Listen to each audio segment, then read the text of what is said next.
राजस्थान में रविवार को कड़ी सुरक्षा के बीच राजस्थान शिक्षक पात्रता परीक्षा का आयोजन हुआ। इस दौरान कई नकलची भी पकड़े गए, लेकिन बीकानेर में एक हाईटेक नकलची पुलिस के हाथ लगा। इन्होंने रीट एग्जाम के दौरान नकल करने की ऐसी योजना बनाई कि पुलिस भी हैरान रह गई।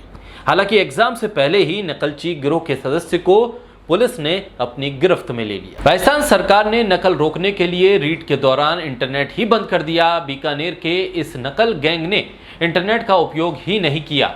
गैंग ने सारी सरकारी इंतजामों का तोड़ निकालते हुए 2 डिवाइस बना डाले। इसमें एक डिवाइस छोटे काले रंग की रिमोट जैसी थी, जबकि दूसरी डिवाइस चप्पल में लगाई गई थी। दोनों ही डिवाइस मोबाइल से ऑपरेट हो रही थी। इनकी कीमत 6 लाख रुपए रखी गई, जो बाजार में आ रहे किसी महंगे मोबाइल से कई गुना ज्यादा है। 25 लोगों को यह डिवाइस 1.5 करोड़ रुपए में बेची गई। रिमोट नुमा यह डिवाइस महिलाओं और पुरुषों दोनों को दी गई। दोनों को अपने कपड़ों में इस डिवाइस को विशेष तरीके से बांधकर छुपाना था। महिलाओं को इसे छुपाने के लिए सैनिटरी नैपकिन लगाना था, वहीं पुरुषों को अंडरगारमेंट में इसे छुपाने के लिए कहा गया।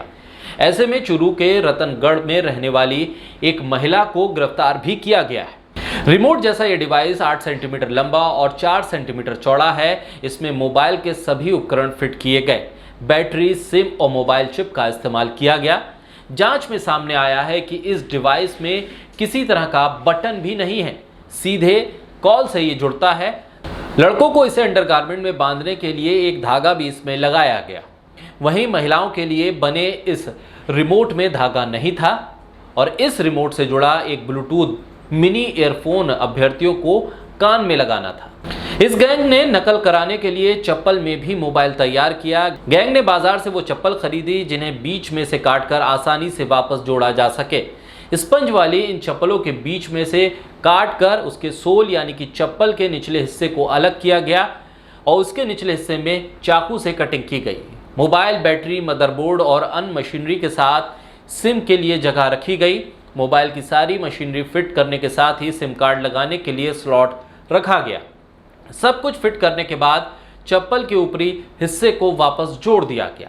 इसे मजबूत केमिकल से जोड़ा गया और फिर चारों तरफ से इसकी सफाई भी की गई ताकि किसी को शक ना हो सके। ये मोबाइल ब्लूटूथ के जरिए कान से जुड़े एक ईयरफोन से जुड़ा होता था। इस रिमोट और चप्पल के जरिए अभ्यर्थियों से नकल करवाने वाले गैंग को कनेक्ट करना होता था, जो सामने से सभी प्रश्नों के उत्तर एक एक करके बताते थे।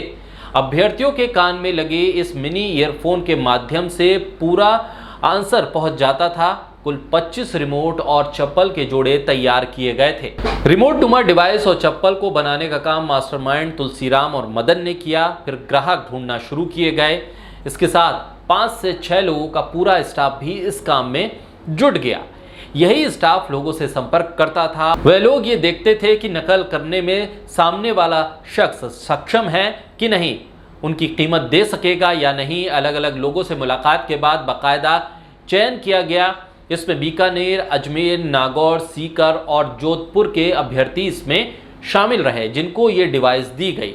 जिन अभ्यर्थियों को रिमोट और चप्पल दी गई उन्हें नकल का पूरा प्रोसेस भी समझाया गया था। अभ्यर्थी से 2 मोबाइल लिए गए थे।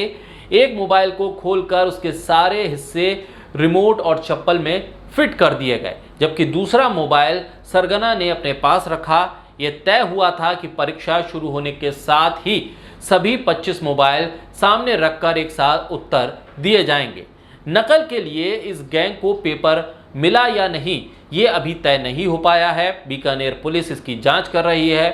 पुलिस का कहना है कि गैंग में कई लोग और भी शामिल हो सकते हैं। बीकानेर पुलिस ने शनिवार रविवार की दरमियानी रात को 4 लोगों को गिरफ्तार किया था। किसी को कानो कान खबर तक नहीं होने दी। जिन लोगों ने चप्पल खरीदी थी उन्हें एग्जाम सेंटर पर ही गिरफ्तार करने की योजना बनी थी। इसकी भनक रात को मुख्य सरगना तुलसीराम को लग गई।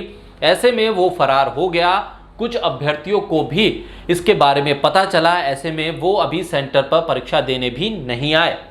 इस गैंग का सरगना तुलसी कलेरा पहले भी नकल के मामले में गिरफ्तार हो चुका है। जय नारायण व्यास कॉलोनी में कोचिंग सेंटर चलाने वाले तुलसीराम एक भर्ती में नकल करने के लिए बीकानेर पुलिस ने उन्हें गिरफ्तार किया था।